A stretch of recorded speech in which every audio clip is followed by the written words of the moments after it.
Shalom, shalom, shalom. Udo, udo, udo.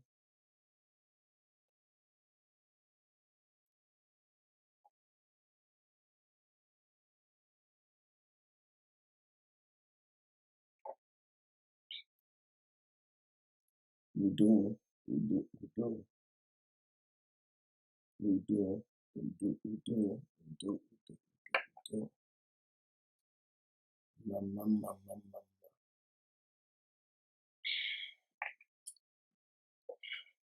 Peace, peace, peace, peace, peace, peace. Peace, peace, peace, peace, peace, peace. Udo, udo, udo, udo. Mama, mama, mama. Today is 14th of March 2022. This is the Master Prophet Young Joshua Yawins, the weakened one of the Biafran people, Biafran spiritual leader, the prophet and the founder of the new Igbo Biafran indigenous religion, Rofan.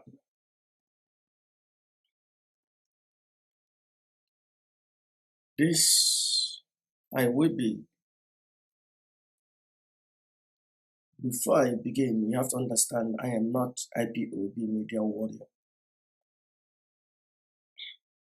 I am not saying that IPOB media warrior, that they are not good or they are less or whatnot.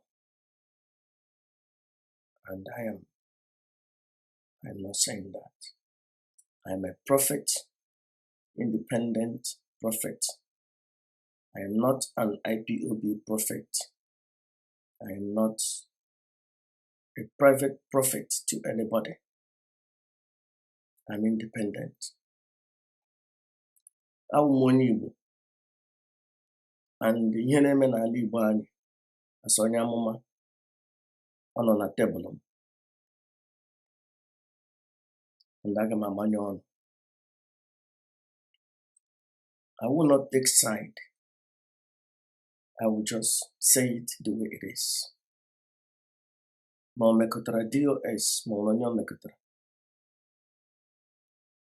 I will say it the way it is. Ma onye ọ ga-afụ ya afụ ma ya. If you watched my prophecy and all the things that I have said in the past, you will understand that I want somebody that really don't take side. If you watch my prophecy for the past 4 or 5 years, sometimes some people will ask me, this prophecy, why? I shouldn't have made this kind of prophecy because it doesn't look good for Mazi Kanunta. Somebody said it to me one day. I said, you are an idiot, you are an animal. So should I make prophecy that is good for him? So who are the one giving me those messages? That na-enyezi the prophecy ka Chineke na-agwa m ihe m ga-ekwu.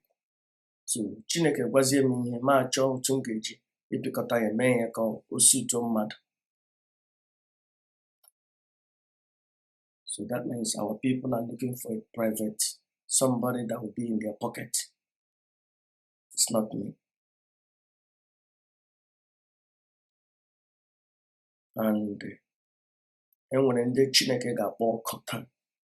Nwekwana idiot. When people that lack understanding and lack judgment. When they started this coup, if I kept quiet, today there would be no DOS.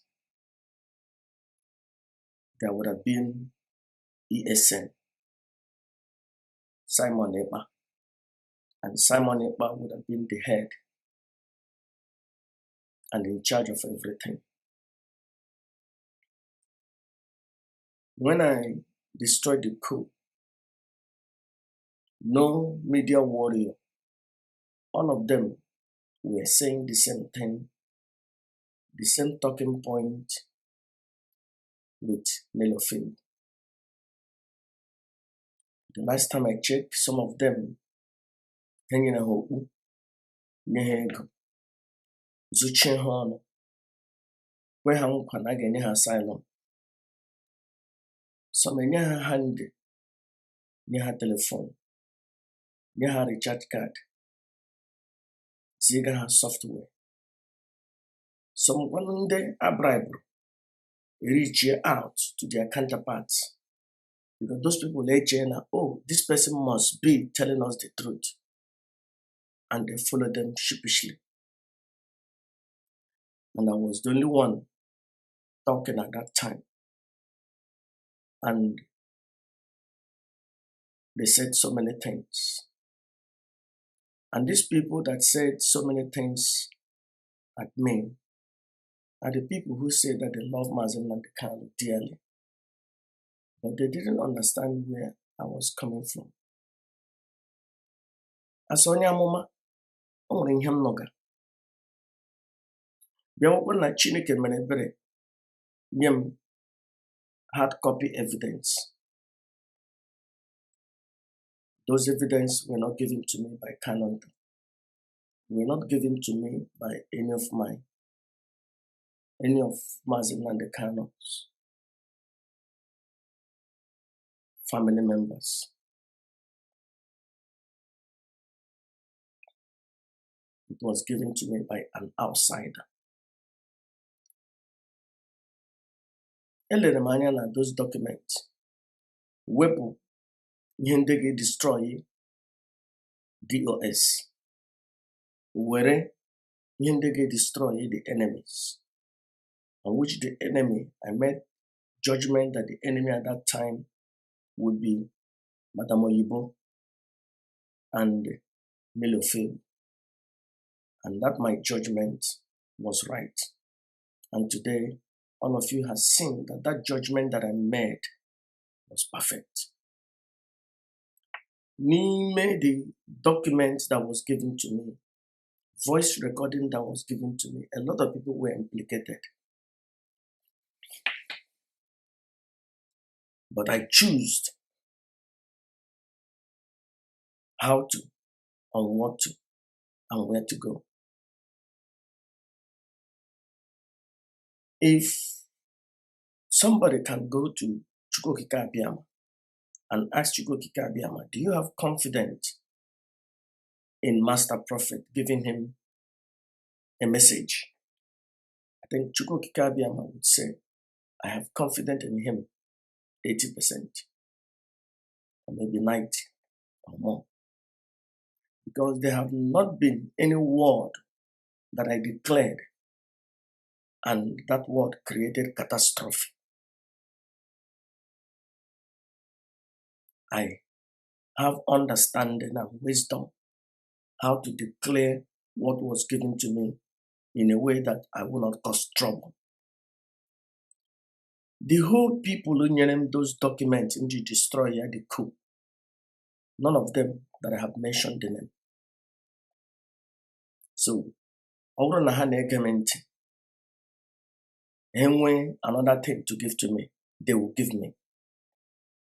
Because they know that I can be trusted, that I'm trustworthy, that I have understanding. Now, a destroyer, and I'm the coup against DOS. Without me and the people Chineke Botara that truly love Mazi Kalu, truly love Mazi Kalu, who gave me those documents, truly love Mazi Kalu. Without them, there will be no DOS today. There will be no Chike Edoziem sitting in that office of DOS. There will be no. Could have been destroyed. So, Joma Jujazu, Neshimoru. Now,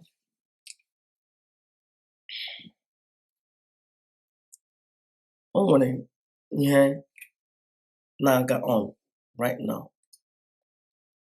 For more than 1 month now, and then with friendly fire everywhere. And this friendly fire, we need benefit from this friendly fire. Simon Ekpa, who is hurting Mazi Nnamdi Kanu.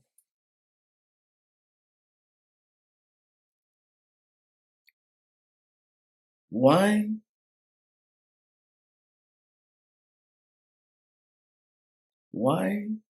Elaine, agama nyende ngekwu wucha ihe dị aṅa agama asụ 95% of them n'asụsụ ala anyị.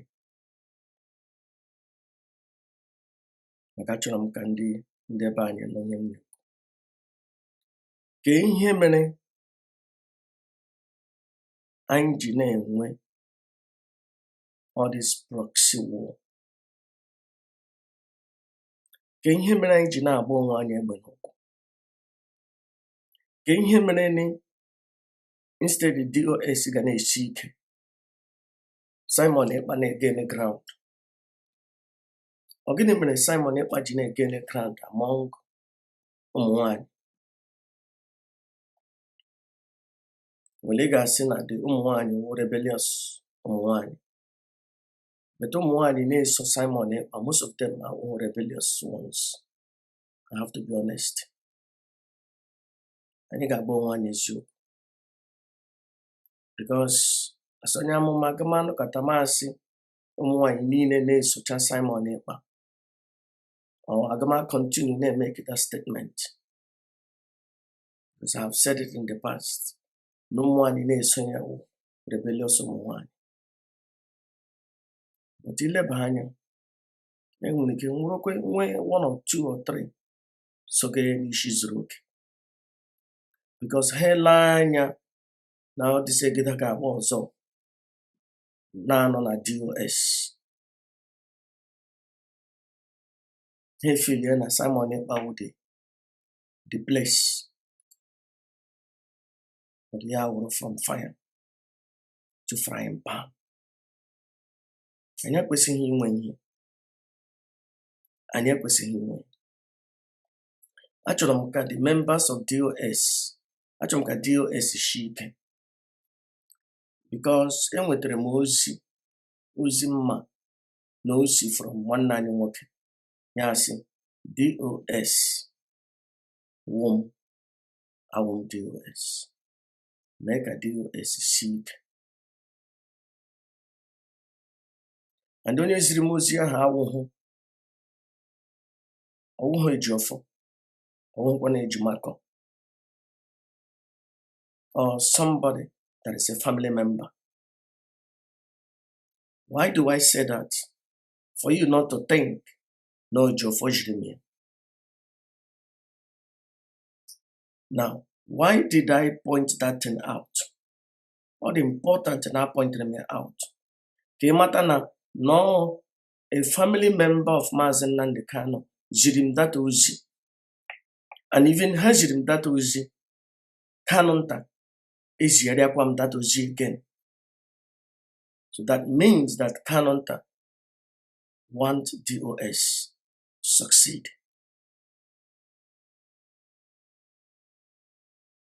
But manapa na asi na igu na eri mama na eri igu.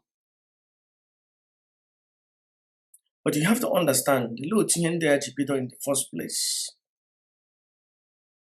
In the first place, Nelo Febu na Darlington pollute through the mind of the people. The strategy. The strategy was between Ndeno na DOS. One na so one name. And it worked. And it's still working.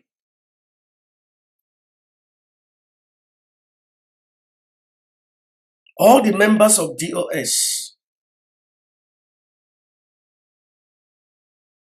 All the whole people, 9 principal officers, they were accused, which I don't know most of them. I don't even remember their names. The only ones I remember is Kanunta is not in the US, Neneanya. But there were 9 principal officers. Darlington declared the 3rd day of rendition. That 3rd day of rendition is still that 3rd day of coup that Nelofebu called Mazi Edoziem, a member of DOS, laying out her plan to plot coup against Mazi Nandekano, which it means destroying DOS and appointing Edoziem. But she thought she has a partner, a crime partner, to launch coup against Mazi Nandekano. Little she didn't know that Edoziem was just playing alongside, but want to know her intent. And finally, she declared it. We have to remove Mazi Nandekano and replace it with Simon Eba. Edoziem went bananas. And that was the end of that communication. And Yawuruna Nelofebu discussed on here with her own mouth. Because Ujotoreya ye filiana chike that Edoziem when that voice recording. Because onyoshi nebuza mmadụ onyoshi. Ashawo nebuzo pụta na-eji ya hụ onye ọzọ ashiwo ashawo. Nelofebu they uncomfortable with ihe o discuss with Edoziem. Ya pụta na-ezi bupụta the thing. And that I know that he might be recording this. If he doubt, let him bring it out. Because ọ chọrọ ya enwe ihe o kwuru ka ewepụtakọ ya. But that is not the thing. Ya enwe ihe ọbụla o kwuru okwughị ka o ji na-anọ from you more. Because yeah, the way of intelligence, that is the way. Ka m nọrọ from you, nnọcha ma amara ihe ibu n'obi. And Mazi Edoziem was so smart and he played alongside. And because of that, we can now see the behind of the Paiwan Tapa. And the Chineke a push Nelofebu ye were that she discussed coup. Not only coup against Edoziem, coup against the leader of the indigenous people of Biafra. And that is where we're at today. That the same day, Darlington will put a document, destroy 9 principal officers. That means Nelofebu was doing it on the ground. Darlington carried it out. Maybe Darlington didn't know that the communication between Edoziem and Nelofebu is going to fail or has failed. But he moved ahead. It's just like a military coup.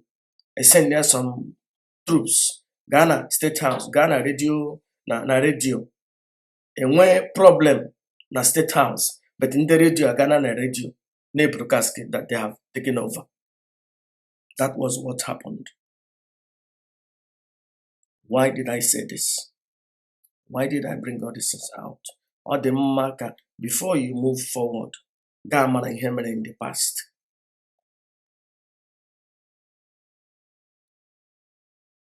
Because of healing Yemen, I cannot put John Nime Ndenono DOS. That in the beginning, enwene ọbara ọjọọ, enwene mmụọ ọjọọ. I also have to make it clear that obi adịghị m mma that this thing was not announced the one that the leader of the indigenous people of Biafra, na-eji eji. I will not support anybody. I will not support anybody for that. Anybody that made that judgment, you're on your own. Anybody that made that judgment not to announce that Mazi Kanu, the leader of the indigenous people of Biafra, on a harm's way, you are responsible, not me. But in the China here there, I can make only him very soon. But I want to lay foundation. Maka in there, na no dumb, and I no young. I look at him on na party on your mama. On your mama munikisi. Chineke ala mehe ka idaba. Ala mehe adaba. And most of the time, all one day, Chineke choro, they destroy ya.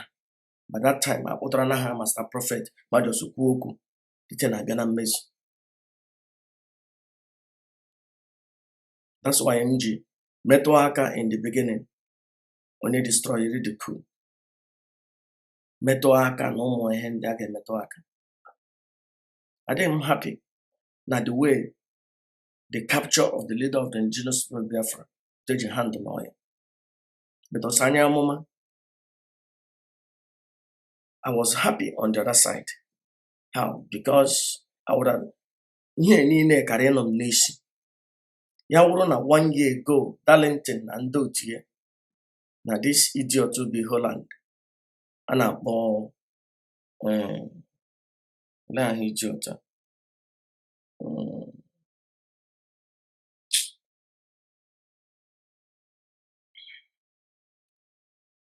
Austin Ogongo. But him 2 years ago. Insulted me. Melanyo. Nobody intervened. Mazi, okay. I'm done with these fools. Mazi Chineke, don't show me anything concerning Biafra. I said, I don't want to see. Yeah, we him just going on. The consecration. See, even if I just I'm done. I want to do something different. I want to channel my energy on something different.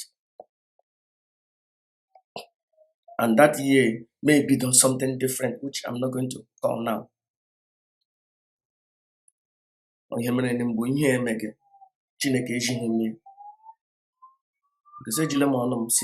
chose him. But Chineke, Manakwa, Mehanya Wanyam, Jine Divine Mother. Divine Mother, Blita Nona, Siniaro on the home as in Nandekano, Nejianala, the mother Gianala. You see Divine Mother. What are you talking about? Your brother, Ogra Nigeria. Yes, no. You say, look, in the mother Gijina. You see, describe the environment as a prophet. And way an age may understand the dream and vision, which we have got a cover here. Because everybody in Biafran land actually will prophet. Yeah, Kawaram that in the environment, low tone. Yes, what do you mean? The environment or European environment, or African environment. Yes, no doji na around. You see, one your chanonga, as in the one your. So that means a low to or the car England or the car Germany, you're living here, as in no, not the African environment. Just your boy, brother. Boy, a boy and a phone and a ring. Mazi. Yes, I'm not better. Nsiamba, I want him never. Wait, better get me. Boha, when I go to first. Yes, I'm Lebanon, so when him get Lebanon. Boha.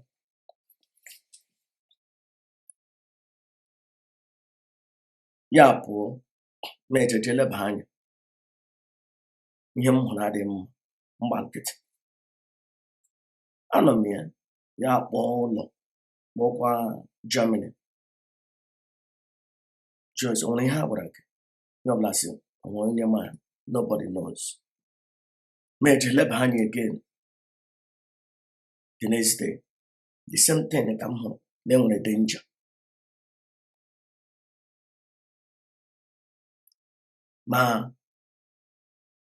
May make a call on my own. Job Ajuju. With the same answer. I got a divine mother that everything is okay. But all now, come better naked Chineke.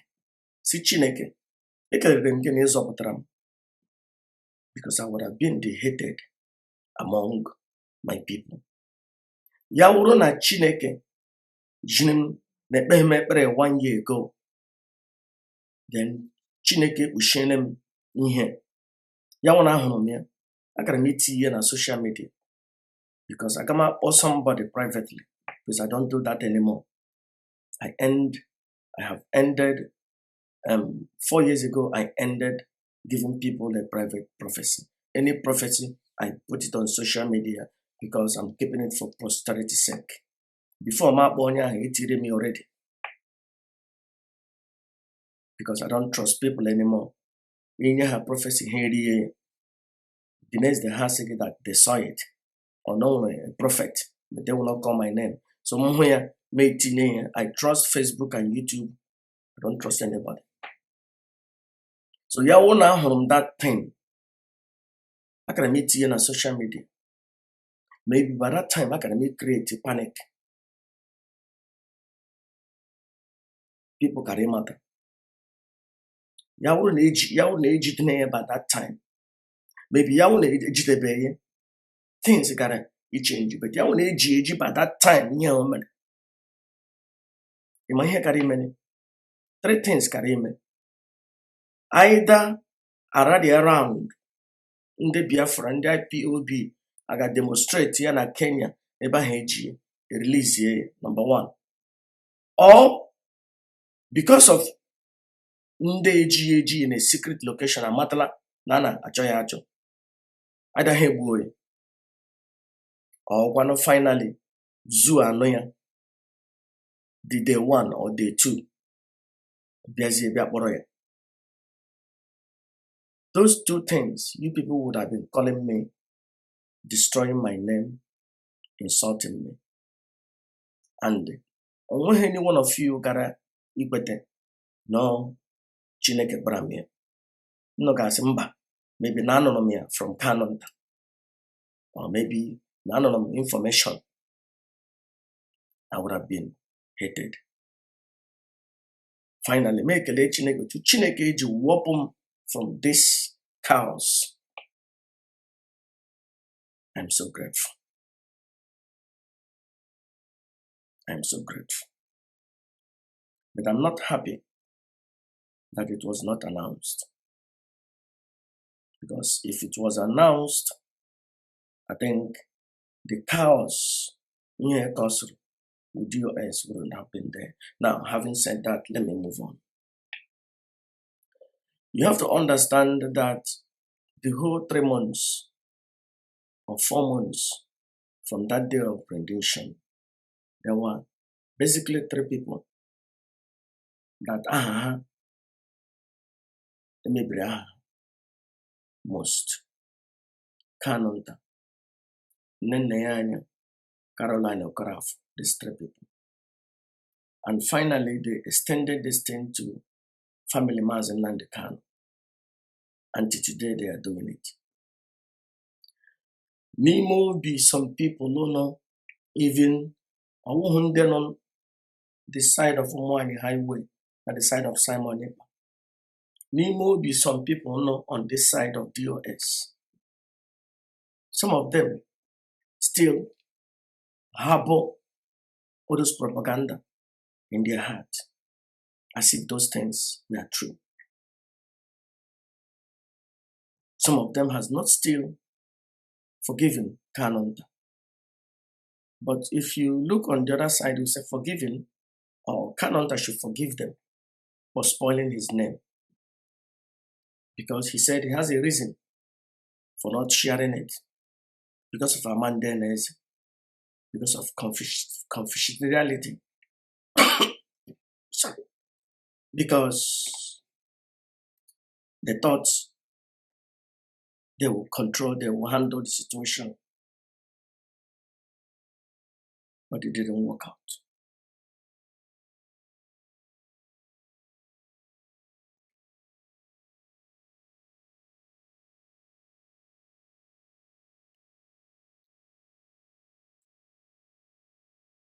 Unu mebiri aha Kanunta for months.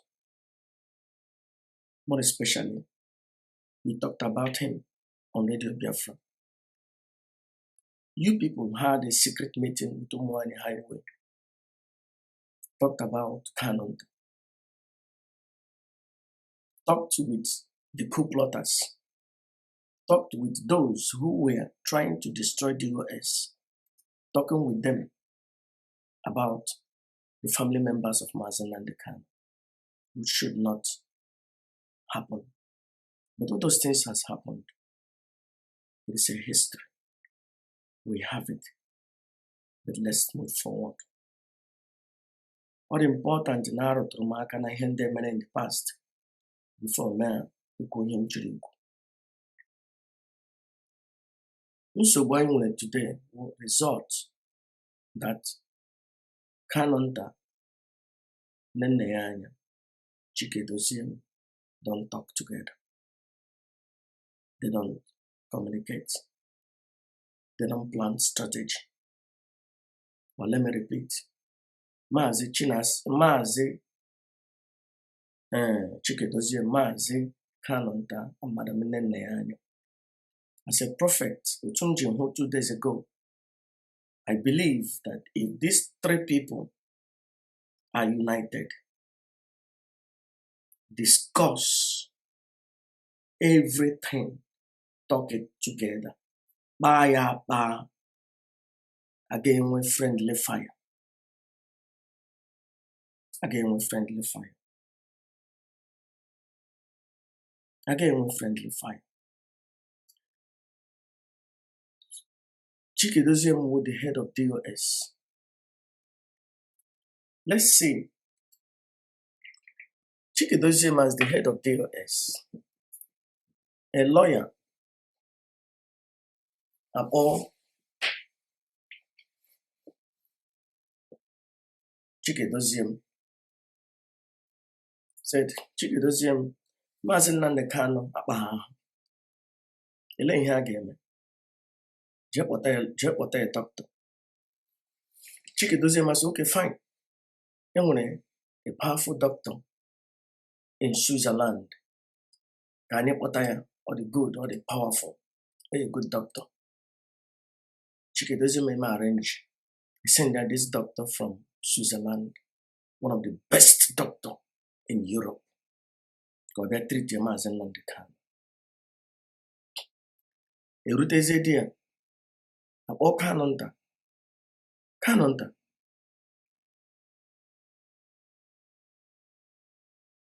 Ojiofo and the doctor no here. Ha chọrọ ịga treat ya brother. Kanunta ga say, what? A doctor. Ele bushi. Switzerland. Ya na onye. Ojiofo. Jeji treat my brother. For what? Abronye. In the mind of Kanunta, stop them. Don't allow them to go. Remember, I am not saying this thing happened. That is a tale. Remember, in the first place, somebody got a Chike Edoziem that Mazi Kanunta is ill. But a doctor. Chike Edoziem maka ọ chọrọ ime ihe ọma. That he loves Mazi Kanunta. And he is the head of DOS. Yaga hire the best lawyer, the best doctor. Send the other Mazi Kanunta. And the doctor not there. But Kanunta were not briefed. None of those people discuss it with Kanunta. At the end of the day, mmadụ ememe ihe ọma megburu onwe. Communication. So ya wụrụ na Kanunta call. Say, no, don't allow them to enter. Maybe before that time, Kanunta is say, don't allow that doctor to come in. Maybe we don't know their plan of bringing that doctor.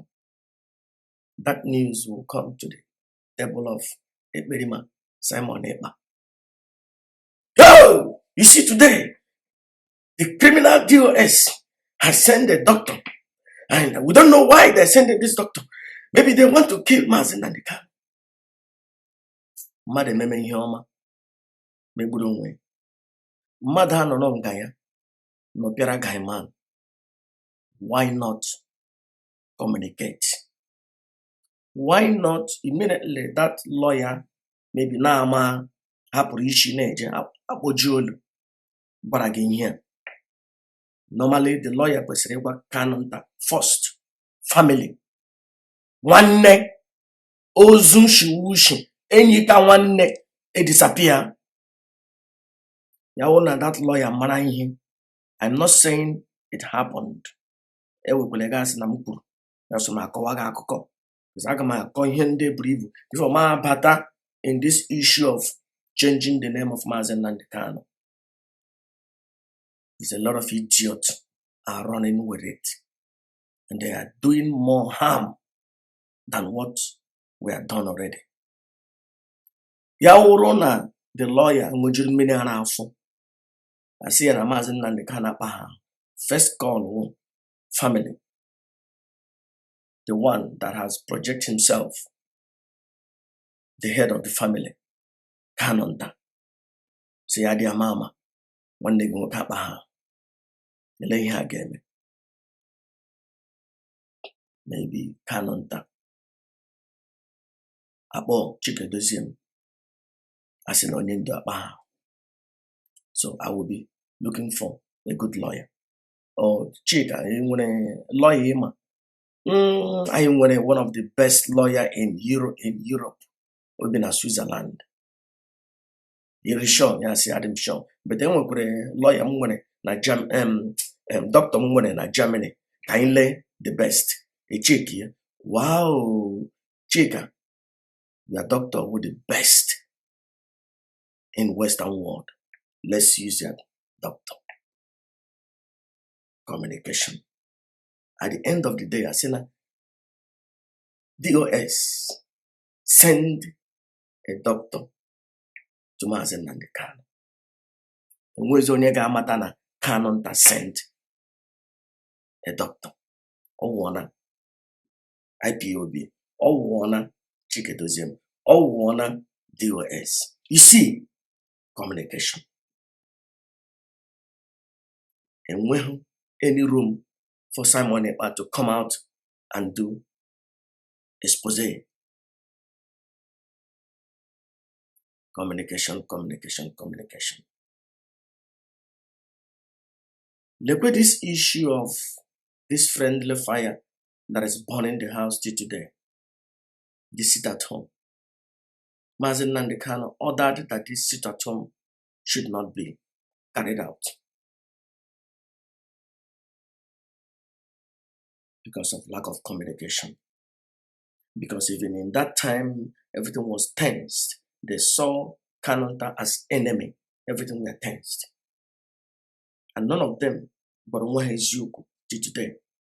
That order should from Mazi Nandekano. But young when I had communication in that time, I can hear together, I can hear no discuss when yeah, I'm a strategy here. Yes, okay, can you happen? Young Hana cook together. Young Hana have communicated together. Young set an arcade them or Johnny me.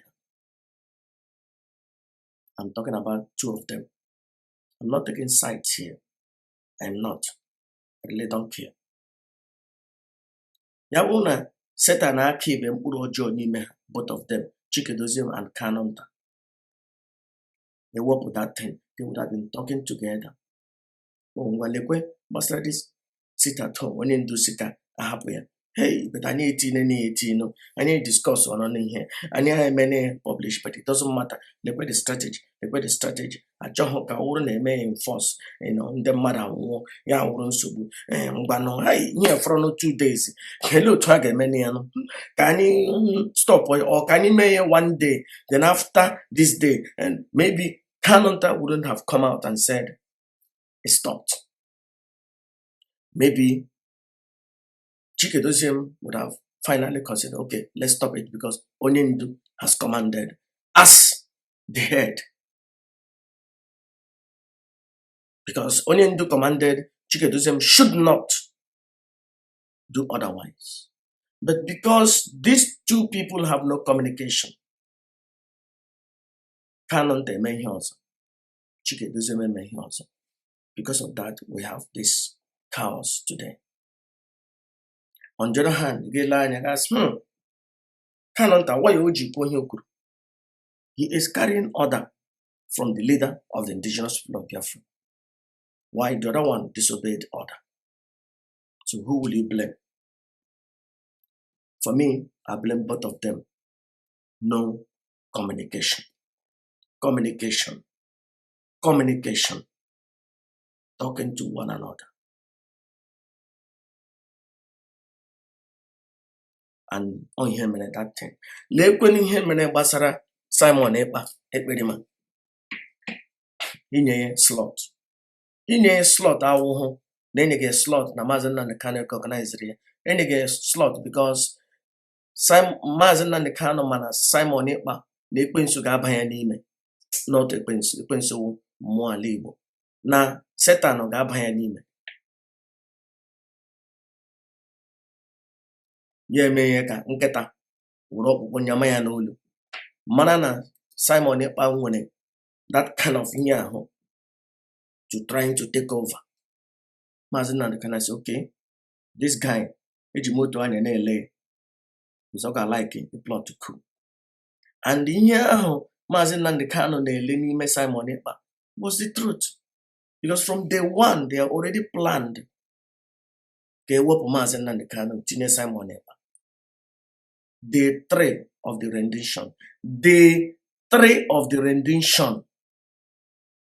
Nilo Feba plan on to remove Mazi Nnamdi Kanu. Oya Johnny Ajukwu. Ya wuru na Kanunta and Edoziem were communication. They would have discussed this thing by themselves. Okay, man, this guy who okay, man, this guy who sabo. Okay, man, we cannot trust Simon Ekpa. Any this radio na this guy can only mamrelu. But the reason age radio maybe Kanunta say the reason age radio. But man can only mamrelu. On him age chalk or sign there my hand so that ya blue radio you we mamrelu. Akutu communication. Both of them lack communication. Kanunta Matalana Mazi Nnamdi Kanu say nye Ekperima Simon Ekpa slot kone kuku time near time or the whole day, maybe 2 hours a day or whatever. Kone kuku na radio, knowing that Edoziem na Ndotie makwan in them. Ihoma ka ha mego.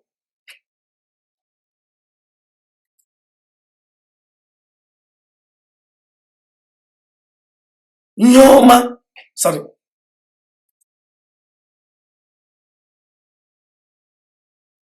Ihoma ka ha mege. Ihoma ka Edoziem na Ndotie bu n'obi. Mana na Simon Ekpa cannot be trusted.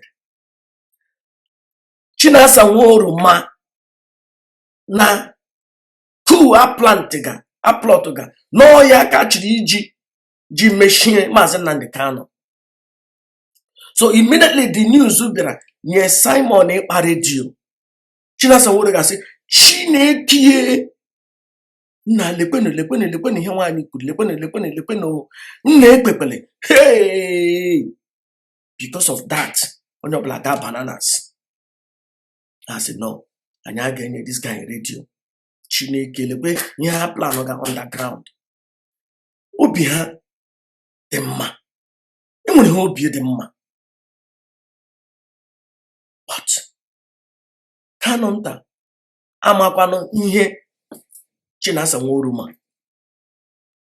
Maybe Chinasa Nworu, amam na Chinasa Nworu na Chike Edoziem na work hand to hand.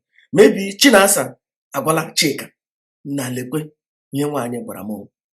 Si Chineke onye mere na to enyezi ihe radio na enyi m eburuzie radio larie anyị aga ekpe. Did you understand? That means if Chinasa Nworu made that judgment, say Chike Edoziem enyere ya radio, and Chike Edoziem as mba anyị aga enye ma radio, enye radio ya larie, enwere ha good intention for the organization. Enwere ha good intention for IPOB. Enwere ha good intention for the leader of the indigenous people of Biafra. One side. Kanunta enweghị all this information these guys nwere.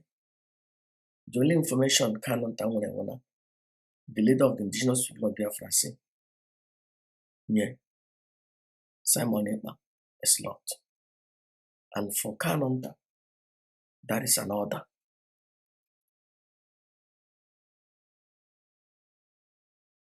Kanunta elanya, day 1, day 2, day 3, and here he goes bananas.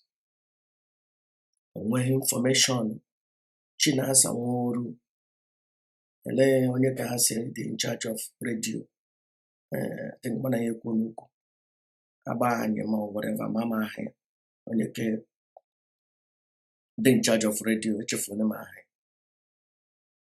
3 of them na Chike Edoziem asị Chineke anyị ga-enye this guy radio. Their plan dị mma. Eme ka ha ihe ọma. Good intention. But they lack communication. Kanunta lekwe ihe nọ ni. Ji ojije gba nwanne gị na ihe anyị aga emeli yo lekwe. They didn't discuss. Who do I blame? Both of them. They lack communication. Because of that, IPOB na agbaghara. On a way you get work Kanunta in all these things. It's not possible. All one near KGG. All near na nna ya nwụrụ maka ihi this struggle. Yawu without Biafra, Queen of Heaven carried into today. Because I carry chukwu ha n'ụlọ. I carry ha ịnọ ebe ha nọ for those times. I carry ha develop. Ọbara mgbali elu n'ihe ha develop. Aka ha na-enwe mgbe ha nwụrụ. Kanunta awụhụ onye a ga-achụpụ n'akụkụ. You cannot do that. Onweghị ọkwa. But na position ọ nọ nnụ kwesịrị nnụ meme ihe na-akpọ ya kọwatụrụ na ya. So that yara ihe ha nọchiri ime na-eji ekwu n'oji with onye na-ejire nna oji. You know onwe ya eji ekwu n'oji na ụzọ nke ya. At the end of the day, unu nwere ike inwe one answer. A na-eme ihe as one family. One family. Not onye ọbụla na-agba onwe ya egbe n'ụkwụ. Kanunta na-agba Chike Edoziem. Chike Edoziem na-agba Kanunta. At the end of the day, ele onye na-ewin Ekperima, Simon Ekpa, and the gang of the rebellious women. And the rebellious women, the men extend their wing to ụmụnwaanyị isi zuru oke. Ala na-agba aghara. Ala na-agba aghara. That's why they are waking the one of the Biafran people, Biafran spiritual leader. I am calling on Chike Edoziem to come down from your high horse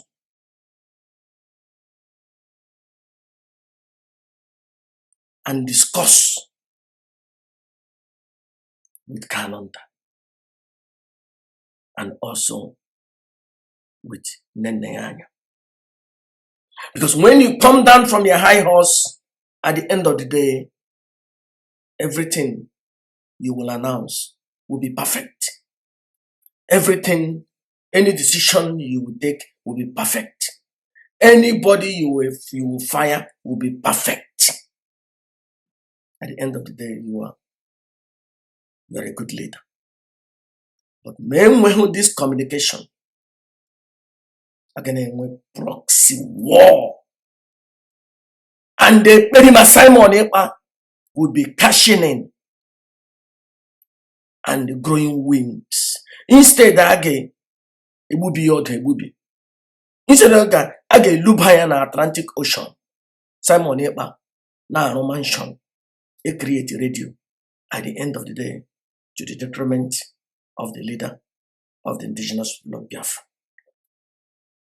Both of you must work together. And I don't care. I am telling you something that I'm telling you as a prophet. If you don't work together, it will happen that during your time, Chike Edoziem, that there was chaos. And there is still chaos. Because of you don't talk.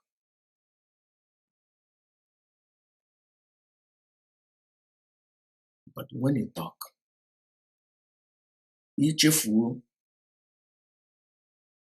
at the end of the day, it is you people that I will blame for spoiling the hand of the name of Kanunta. It is you people I will blame for believing that woman. Now, finally, Radio Biafra and Radio Biafra platforms should not be used against the family of Mazi Kanunta. Should not. And there are some, I will not use the word idiots. There are some people that are given that slot, or they are given information, to come on Radio Biafra to talk about Kanunta.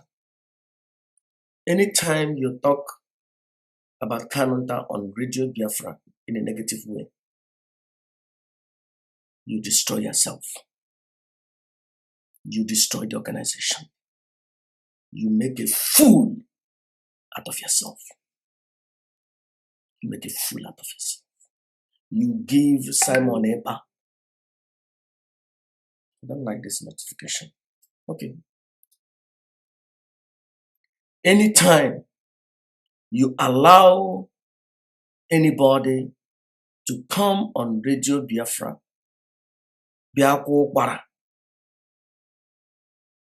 anything negative about Kanunta or Kanu's family, you make a fool out of yourself. You diminished the trust people want to never know. The true people that love Mazi Kanu will also love his family. Anybody that hates, I'm not saying that you are the only man here, Joe.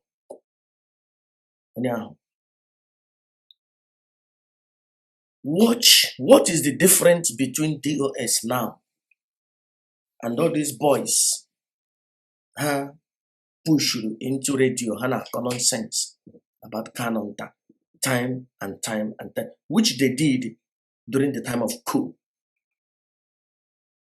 And now they have started again. You make a fool out of yourself.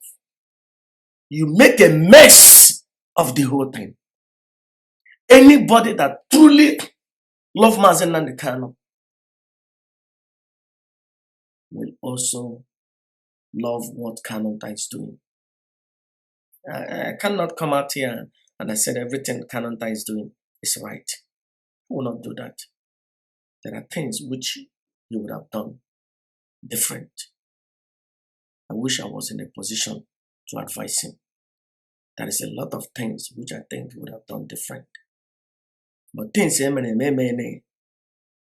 but the only thing that will amend all those things will Mazi Edoziem na Kanunta. Meet here one day na one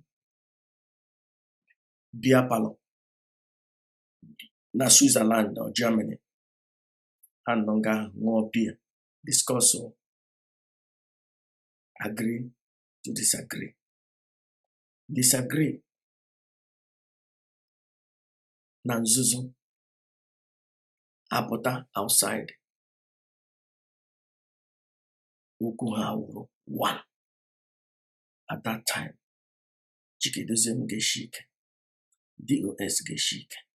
Simon Ekpa will be the one losing. Now, let me bring it to this issue. I also have to deal with the issue of Buefi.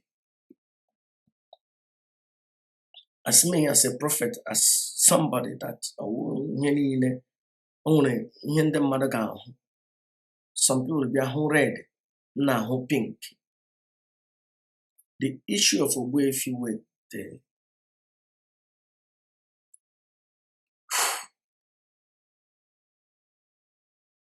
but this thing was done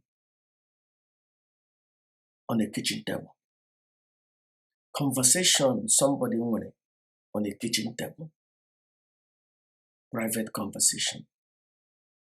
High Chief Buefi with a phone call or radio. No.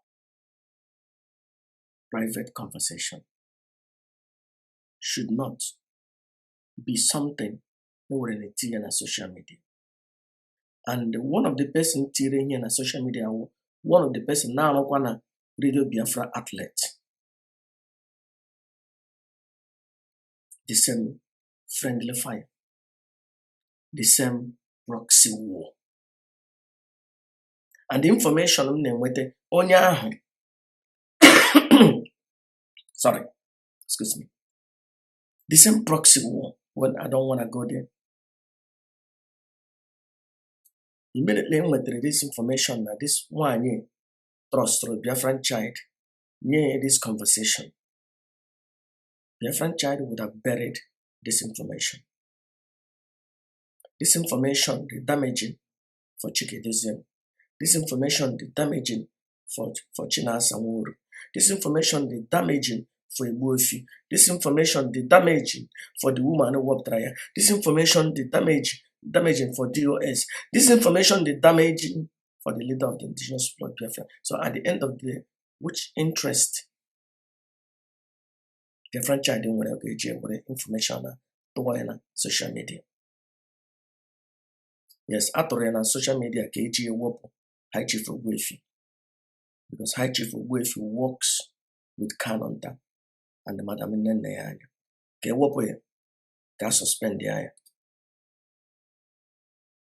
The same proxy war.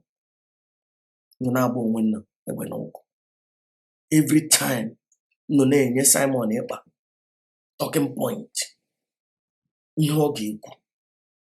Now guide this Simon Ekpa. Instead, don't get united together, destroy Simon Ekpa. A radio Mazi and Kalu build. Yeah, will things the damaging to itself. Emechakwa ndị mmadụ kwuo ihe ndị a ewere ankọ ya na IPOB Rapture Media, which is IPOB Athletes. Nyaho the damaging against the family of Mazi and Kano. Nyaho the damaging against the belief in the structure of the US. Because Aloga proxy war. You people make a fool out of yourselves. Destroying the house which you live in is not wise. Master Prophet, why don't you say this thing, call somebody on the phone? No, I cannot call somebody on the phone because this thing is what trying on social media. And that may make an address here on the social media. Kachineke nonolum, koha nonolum. Now, this proxy war no between them is harming the organization. And it is a threat to Mazi Nanditano. And they should talk to one another. Now, but I like Kuramihe Chike Edoziem. On the other hand, Uru Chike Edoziem, I may discuss this matter. I may put a suspend there. But I understand suspension is not naturally actual.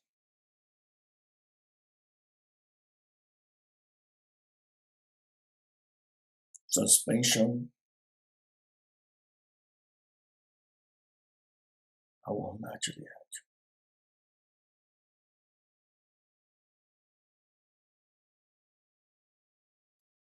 Now, what on a Chike Edoziem just brush that thing out. Yari, ya draw phone or high chief or wifi. See ya, you chaos, it causes Ulona Bok. The result of that is regrettable. Only in Dupota, we're going to talk about this issue. Could have been much more powerful than he respond to this thing. But I thank God that he said we are suspended. That means he might also be reinstated. Because he did not say you are expelled. He chose the word suspension till we will look into this matter. I love that he used that statement. We are suspended till when we, that means I have a room for negotiation. But he shouldn't have dealt with it in the beginning, in the public. Rather, he would have used that time to suspend, to expel Madam Bridget. Madam Bridget wonye okonine na agbani wonye ayo na Africa di oko. Ala ni no muani na aru na IPOB or Madam Bridget na afine di oko. You would have used that particular paragraph, removing High Chief Ogbuefi, putting Madam Bridget there. That would have been excellent. But it's just that there is a proxy war. And all this proxy war is not helpful for the organization.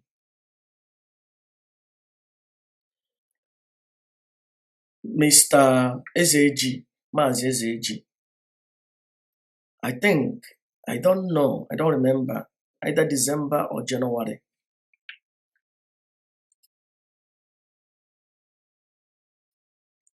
Either December or January, I was informed that no one in with the change of name. But as on Yamoma Melania, no, at the house. Here I want something that I will deal with. This is a friendly fire. Immediately, when you have me here, more Chineke no nime. Abalam here. What?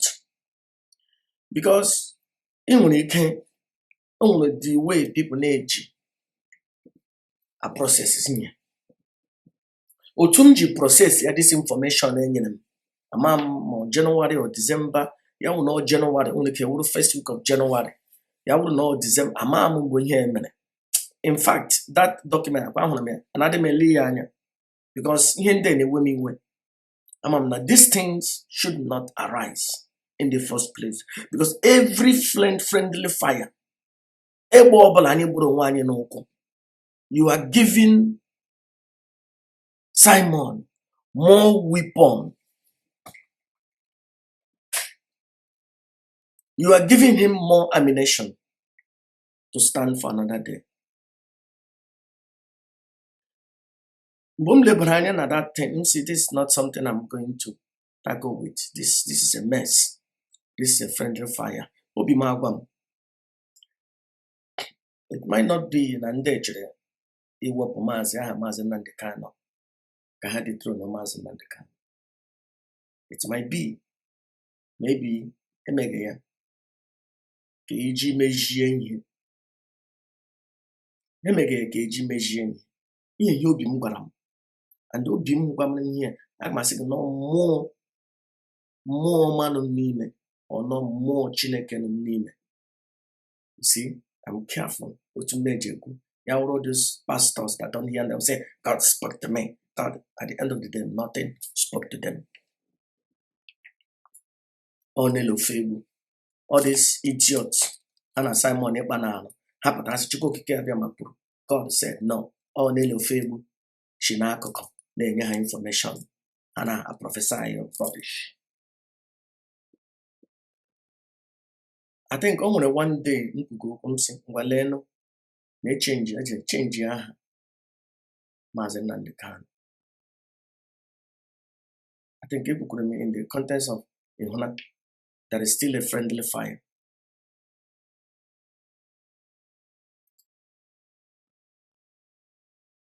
There should be no more friendly fire. Now, let me go straight. I gave him somebody last night. Onye hasi na enwere information na need change email update on the registration na ihe ndị ọzọ, maybe equal tax and etc. etc. etc. It's okay. I don't want to call the name of that brother, but I also know that that brother is being used, and I'm telling him, you're getting here. They will use you. How they use you? And here is the child. How got dump? You have been used, and you are destroying your career in IPOB because you allow some people to use you. The first day you showed up, you allowed somebody to use you, and now you allow them to use you to attack Kanunta. Write it down. You will destroy yourself. The guy is saying that and letters upon letters that they need rechanging here at the company's house. And when you reply, you got this letter. The guy is saying, "Oh, give me a canon down the letter." Reply, I the letter or JJ Mazi. Now, it's Kalu Sofia or whatever. Gaga fix this mess. Gaga measuring here. So that or need this sign here, I got sign. You probably need maybe may have account or this and that. And when one question I'm got you.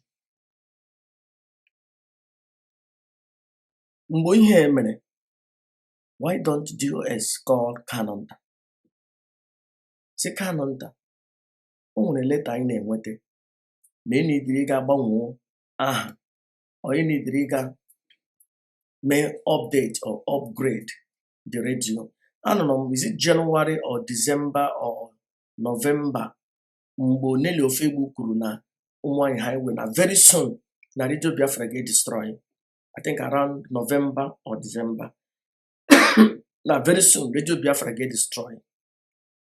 Maybe or akwụkwọ na-apụtani, and the lot akwụkwọ ga-eji apụta ewere atụọ na ya to the enemies amatachana. At the end of the day, it might be all those information might be coming from Bridget to them. Watch, because a lot too Nilo Febu no more in highway Jamatana Radio Biafra or will be sold, or Radio Biafra will go down, something like that. I had it either November, December last year or earlier. Kwa oke no no but oke no nama no frufo ogre no nangega That's why DOS kwesịrị sanitize, wepụ ndị niile onye ọbụla ya na Simon Ekpa na-arụ ọrụ. Onye ọbụla nọ na DOS or around them na-promote Simon Ekpa, wepụ ha. Because ama ndị a na-eze. So, ya wụrụ na ihe awụ the intention of DOS or onye ọbụla nyere that lady order to do that. It is good. Ọ ihe ọma ga-agbanwe onye ka change ya so that Radio Biafra ga na-continue na-aga. But ịgbara Mazi Nnamdi Kanu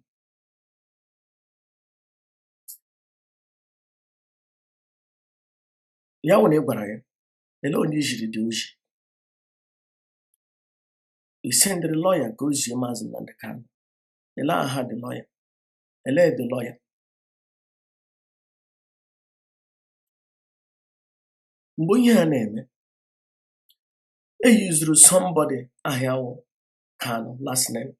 Why not ịkpọ Kanunta ka o jee mee? Ị ga-asị, oh, Kanunta ebighị na England. I can understand.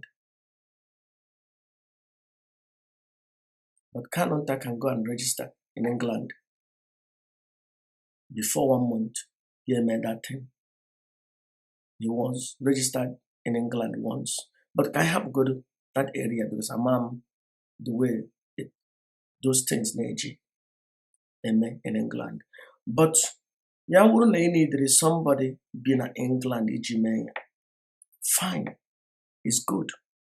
It's a good thing. Why not pick a phone or Kanunta name? See Kanunta. Adia mama. Immediately this letter goes through na Radio Biafra is going down. Because of any dream update or upgrade. You heard this letter before. Joe Onishi Nihageme. Ya wụna na-achọ ihe ga through lawyer. Ono kpọrọ Kanunta. Ya wụna nnọjụrụ lawyer. Which lawyer can nnọjụrụ? And that lawyer, ọgwara Mazi Nnamdi Kanu. You see, ihe a niile wụ friendly fire. Communication breakdown. Onye kpatara nkụ ahụhụ anya mere invite mgbere. You gotta think, I know what DOS, we can do it. We can do it. But look at mess. Look at mess. Nobody know when. At the end of the day, you made a fool out of yourselves by handing over double barrel and the nuclear weapon to Ekperima, Simon Ekpa, to destroy you people. And when anyone on the highway know this information, like I say, hey, okay, then we are the one doing right. Somebody out there love Mazi Nnamdi Kanu so much. None of this thing may happen. And the two Simon Ekpa narrate this story. It means that you people are trying to destroy Mazi Nnamdi Kanu. But on the other hand, you people were doing good. But you lack communication.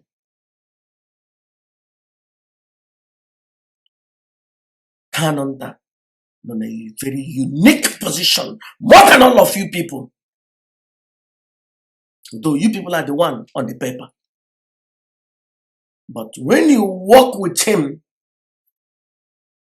at the end of the day, nobody will know Kanunta. It is you people that they will know. Because they will say, you people did a good job, but you communicated together. During the last coup, 2026, 27, what happened? Nobody heard about Kanunta. It was only Uchemefo. But 95% of the things Uchemefo did, Kanunta knew about it. Because I was in England then.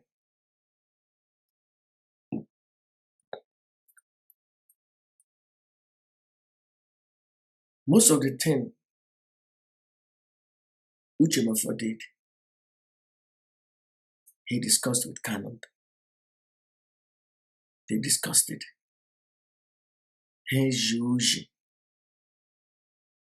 Uji apota. Uche no me.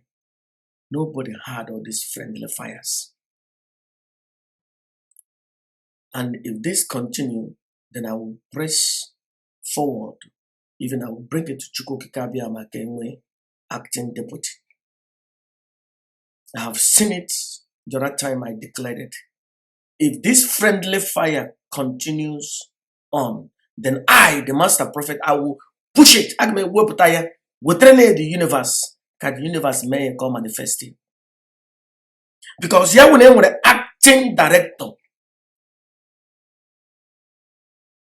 or a director that listing that Yobola actually a discuss with that director before the director they will tell you to DOS. Mbo, the first school when you know about DOS, you have my one for. I na England, London that time. Bahana Alog Radio Biafra. Nobody heard about DOS.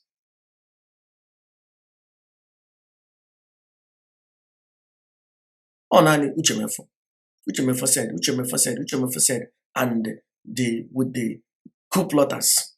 At the end of the day, Uchemefo stood his ground.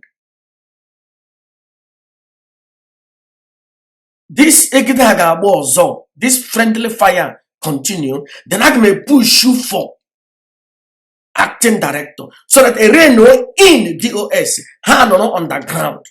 Chike Edoziem Nandochi and on the ground. Then somebody know Hanishi. Nah. Ya gazie na toji from the leader of the indigenous people of Biafra. Ya gwa Chike Edoziem Nandochi. Hey me on the ground. Otuhane jeme before.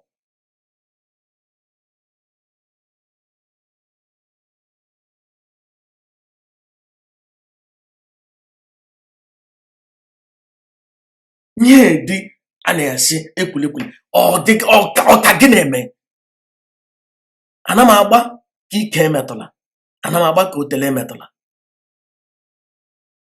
I don't really care whether two people or three people. I don't care. Things for posterity's sake, so that one day or 200 or 300 or 400 years to come, somebody wake up and said, what did the working one said in that time? Yeah, was something no question happen. It is gone. Unite together, work together, talk to one another. Radio needs updates, upgrade. Fine. Call Kanunta Lekwe. Have you seen this letter? The guy anchoring last night said, why didn't Kanunta say it? You lack judgment. Why did DOS call Kanunta and said, Kanunta Lekwe, this thing is what been done. Lekwe only any use keji meji here. Ya wuru bedikwe. Mazi Kano didn't. Which maybe I don't think that is the case. I don't think. If that is the case, then that means there is miscommunication here and there.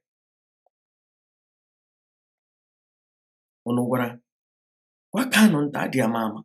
Lekwe this thing is defaulting. This document need to be renewed. This contract need to be renewed. The update need to be made update. We need to pay more money. We need to pay money for the year. We need to pay. Okay, during the time Mazi Kano was in prison, 2015 and 16 or whatever, was that name? Was it changed? Did they change the name? Who changed it? How did they do it that time? A little tuche mefoji me at that time. Yari will change your me na kwugwa neje. Or putara na social media. Or in here, enyene enemies ka ha were eji discuss. No. You people lack communication. And at the end of the day, you people are making mess of the whole thing. I don't see intelligence. Him na home, equal. Or him na home against one another. Hello, too. Which for Jimea, the whole on 1 year or 1.5 years, Mazi Kanunta was in prison the last time. Or we renewed that contract. Okay, when who does radio that time.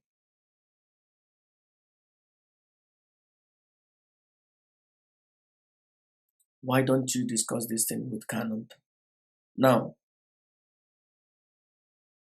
this guy na Ezeji, here na Maya mana. All those zealous IPOB member. But on the other hand, he loves Mazi Kanunta. On the Hebas IPOB na Hawk. The way he handled it, he is responsible. The way you go about it, you put the thing. That's why I'm saying that is friendly fire on every side. And I don't know, bossing na Kanunta, but I can't. Oh, man, need information. Get put outside the gap or on the information. All of them lack judgment. Just like in a kindergarten. At the end of the day, friendly fire must stop. Proxy war on both sides must stop. I am not supporting anybody. Friendly fire on the side of Kanunta and friendly fire on the side of Edoziem must stop. Because as a prophet, I see a simple the way the guy last night was insinuating. Also, maybe no Kanunta Jide Ezeji.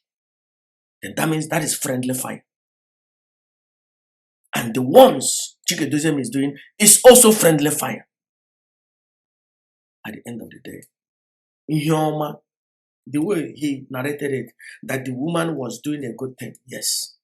Mazi Kanunta. Because Mazi Kanunta,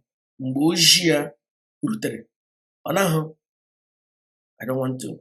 I want to hear natural hinku. Okay? Mazi Kanunta. So that means Ejegwa Mazi Kanunta now. I'm just using the word Ejegwa ya. Ejegwa you were. Okay, see, yes, Neama. Na ha gwara ya agwa na this Sofia ga-change my name. Were aha etinye, were ka etinye. Are you sure no ihe ga-awụ the answer? I doubt. So you just remain on your own. What about naming on your own? At the end of the day, you refuse to change it back after 2 years and 3 years. Maybe Mazi Kanunta can non prison for 2 years and 3 years and get domestic permanently TGG domain. What is here? Create your account. Everything is possible. That's why you shouldn't have done it without discussing with Kanunta. You shouldn't have done it. Because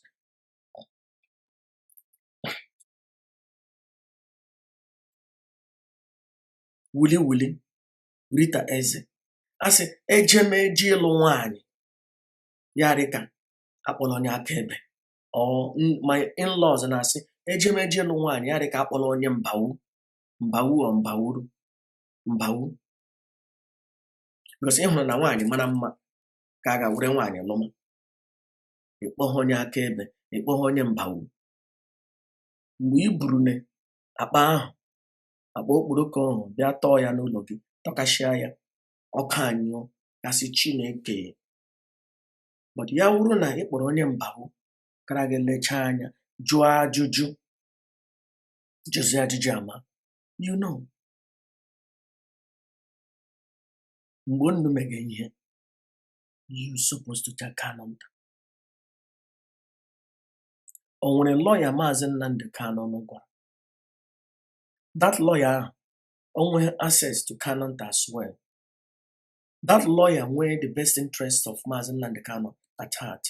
Then yana Kanunta gana a communicate. Okay, gwa Kanunta dia mama. Lekoko ihe DOS na-emo. Okay, ka fix ihe. And agwakwara Mazi Nnamdi Kanu. Or agwabemia. Then Kanunta ka say no. Before changing here, gagwa Mazi Nnamdi Kanu. No gwara Mazi Nnamdi Kanu. No discuss with lawyers or lawyer. Yawuru lawyer or a lawyer or gwara Mazi Nnamdi Kanu. No gwara Kanunta. No. Ihe ọma nnụ mege agwọ ihe ọjọọ. Then otu onye ji toitoye ye duru na ya. You shot yourself on the foot. Imemene ihe ọma megbuo onwe gị.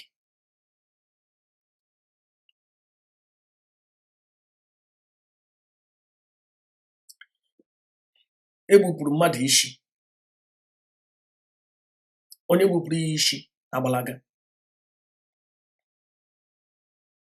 Police na-abịa.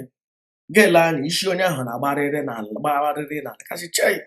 Isi onye na-agbarịrị na ọ dị mma ka I were ya tie ha ya na the body. Ịnọ nga ibu isi onye ahụ n'aka na-akpụkụ ya n'ọnụ. Police abara bịagide gị n'isi. Mma iji gbuo onye ahụ nọ nga ahụ. Onye gburu onye ahụ agbalagala.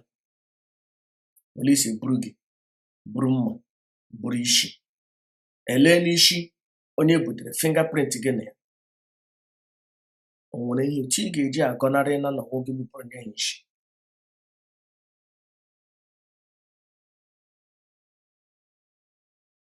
Imege ihe ọma megburu onwe gị. Rather, ihe kara imewu pụọ from that sin ga-akpọkọ for more witness so that ka enwe onye mbawu ka onwe onye akaebe. Nyawu friendly fire. Finally, DOS Oshino use IPOB platform to insult the family of Mazi Nnamdi Kanu and to bring the issue of Mazi, family of Mazi Nnamdi Kanu, more especially Kanunta. Don't do that. Allow people, individual, on their own private platforms, but not on IPOB platforms. It's not right. Mazi Nnamdi Kanu, turn or back and that radio, all those broadcasts. Watch ya, nobody can tell you. No matter whatever is the issue. And anyway, they strongly believed in Mazi Nnamdi Kanu name and the family. Now, no na radio Biafra, no na radio Biafran athletes. Now, call this inyo that person already. And you people are pushing them to frying pan, which is Simon Eber.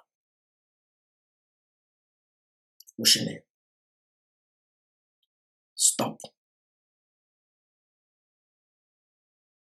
Rather, let it be the other way around. No advice. Because no continue this way on another, when you get destroyed the whole thing. Don't forget, first month, second month, third month of the coup, you people use the same radio to destroy Kanunta. And people have not forgiven all of you for doing that. Now that the truth is out, that Kanunta, Neneanya were innocent. Don't go that way again. And Himrenoji survived for those rubbish those days because Simon Ekpa was not visible the way he is today. Yawuna Simon Ekpa was visible at that time. The whole people would have gone to his side. and that would have been end of you people. Don't use Radio Biafra and Radio Biafra platforms to criticize or to destroy the family of Mazi Nnamdi Kanu. It is not right. Because yawuru na enwere communication between ono na ya.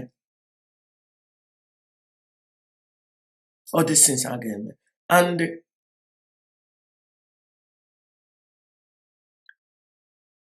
onye na-ata egbe buru n'ọkụkọ ga-atakwa nwa ọkụkọ kpara aja ore. Onye na-ata egbe buru na nwa ọkụkọ ga-atakwa nwa ọkụkọ kpara aja ore. Did you understand me? I am not taking any side. All I'm saying, you will know be Chineke no n'ime. You will understand that it's for the best interest of the family. Unite together. Focus on whatever apparatus of the IPOB and the social media section. Chuono Ebedima Simon Ekpa, which is the enemy of the struggle. The last time I checked, Kanunta didn't create his own radio. The last time I checked, Kanunta did not say that he will not listen to Mazi Nnamdi Kanu. Rather, he's the one enforcing that Mazi Nnamdi Kanu should be listened to. The last time I checked, it is Simon Ekpa and other people who are doing otherwise. And finally, there is only one person that I support, that I stand with. One person, I'm one leader of the indigenous people of Biafra, Mazi Nnamdi Kanu. And he's the one that gives order and command, not DOS. DOS take command from Mazi Nnamdi Kanu.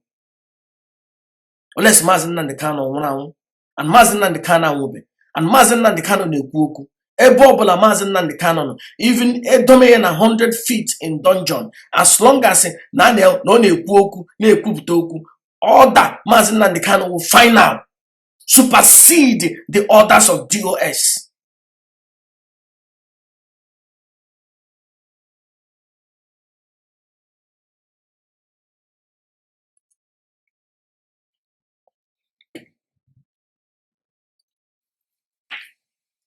Chineke gozie nnu.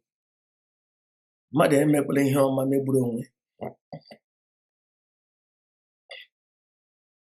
Mmadụ emekwala ihe ọma megburu onwe. DOS mere ihe ọma ka eji retrieve radio that was about to form, but they lack communication.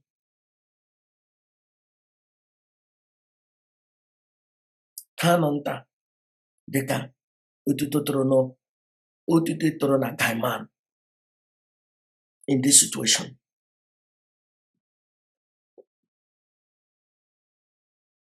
And the guy made a program last night. I got play here the voice recording of Kanunta, which I have not even heard. That particular voice recording, I have not heard it. But I'm not saying that he played the voice recording of Kanunta. The Kanunta said, "Who gave you the order to change the name of Mazi Nnamdi Kanu as the director? Make sure you replace that name. Return it the way it was original. And give me all the whole login details." That means I have to preserve it so that nobody will go and remove the name of my brother in that document. That sounds right. It sounds he's protecting his brother. It makes sense. I don't see anything wrong in it. But maybe he would have said, why don't he call Chike Edoziem and ask? Well, he will not call Chike Edoziem and ask because they have no communication. Did you get my point? They lack communication. Yes. When he had that information When they said that somebody told him, the guy talking, Ezeji said, I called Kanunta and I told Kanunta about this thing and this and this and that. Yeah, Kanunta would have called Edoziem. Or Edoziem, my mom, or here, mom. We have not had that discussion. But he would have called Edoziem. If he did not, that is my point. They lack communication. They have to talk to one another. They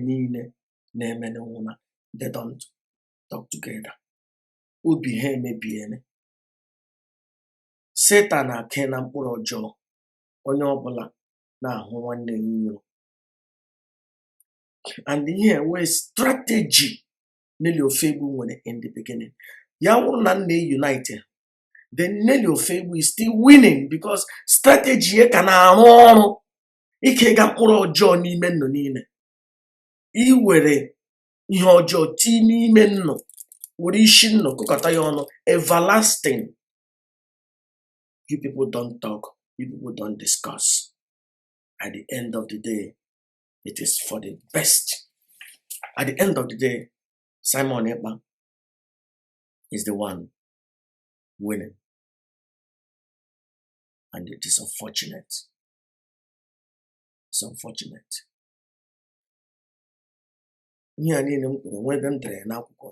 From Obium.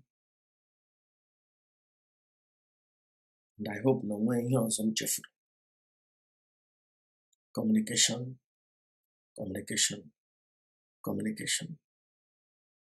And my message to all these people how they use no kaneja no nyenno na otu neja pare Kanunta. Okwa no ka anyị no bonno na Kanunta re nwanne in the beginning. At the end of the day, all talking points of Nelly Ofebu. Those things are on radio, on social media. You might say, oh, I didn't know. I was trying to defend DOS. No. You were destroying the organization. Go ahead and destroy Kanunta. Think that no destroy your Kanunta. DOS will stand. Destroy Kanunta, you fall. So Mazi and the Kanunta, oh, every day they are destroying my brother. Oh, that is good. Let them destroy my brother Kanunta. You are a fool of 40.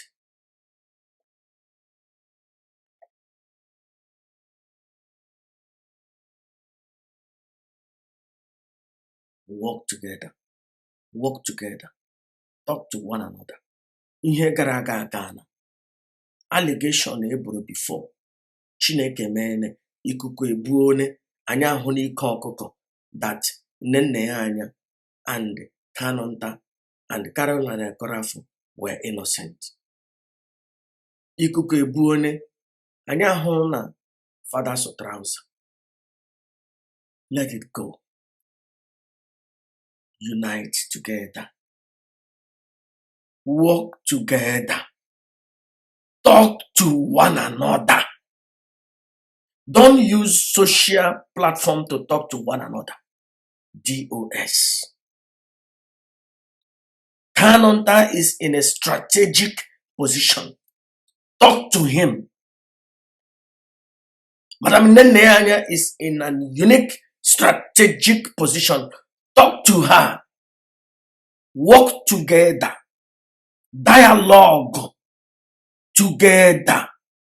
Reach an agreement on the ground before they wop on social media. If you don't, Simon Ekpa is the one to win.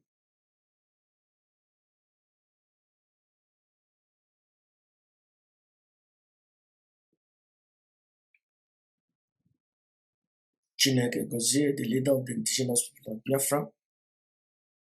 Chineke Gozie, DOS. I am the master prophet, young Joshua Yawins, the awakened one of the Biafran people, Biafran spiritual leader. The prophet and the founder of the new Igbo Biafran indigenous religion, the Fatna. Anum on the side of the leader of the indigenous people of Biafra.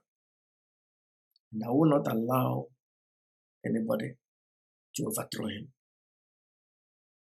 And all those so-called prophets and pastors from Nigeria that they bribe and they come to prophesy. Chineke ga-akpọ nna ọkụ, Chineke ga-adọ nnụ, Chineke ga-adọpụta n'ire, dọrọ ire nnụ, dọpụta ya n'ala, ya mụọ na Kanunta. Okay, you people have no shame. If somebody gives you an offering, that doesn't mean that you must prophesy something good.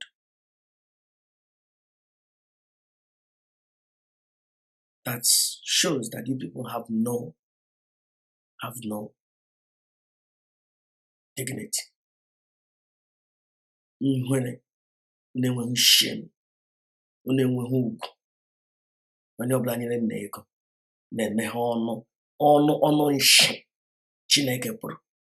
Chineke said, God told me.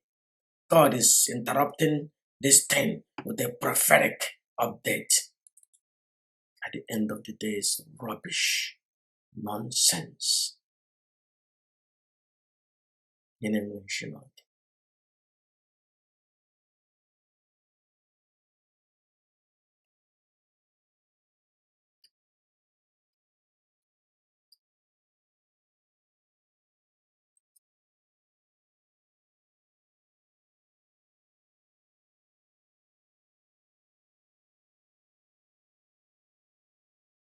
Until that prophet is located, you will never find solution.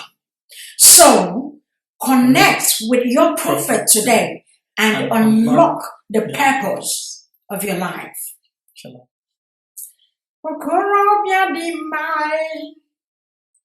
Master prophet, the awakened one. Iyi kwuru neme okorobịa dị mma, onye amụma Yahuwah the great ya.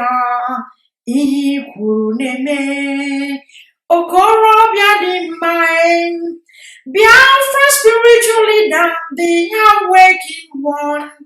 Iyi kwuru neme okorobịa dị mma, onye amụma Yahuwah the great ya. Iyi kwuru neme okorobịa dị mma, Master prophet aka na-agwọ ọrịa, iyi kwuru neme okorobịa dị mma, onye amụma Yahuwah the great ya. Anyị sokwa gị n'azụ, okorobịa dị mma, Master prophet onye amụma Biafra. Anyị sokwa gị n'azụ, okorobịa dị mma, onye amụma Yahuwah the great ya. Ihe kwuru neme, onye amụma Yahuwah the great ya. The difference is clear. Abụ m onye n'ụwa, onye ka mbụ n'ụwa. Abụ m onye Master prophet na-echere m echiche ọma. Abụ m onye n'ụwa, onye ka mbụ n'ụwa. Abụ m onye amụma Yahuwah na-echere m echiche ọma. Abụ m onye n'ụwa, onye ka mbụ n'ụwa. Abụ m onye Master prophet na-echere m echiche ọma. Abụ m onye n'ụwa, onye ka mbụ n'ụwa. Abụ m onye Master prophet na-echere m echiche ọma. Abụ m onye n'ụwa, onye ka mbụ n'ụwa. Abụ m onye Master prophet na-echere m echiche ọma. Abụ m onye n'ụwa.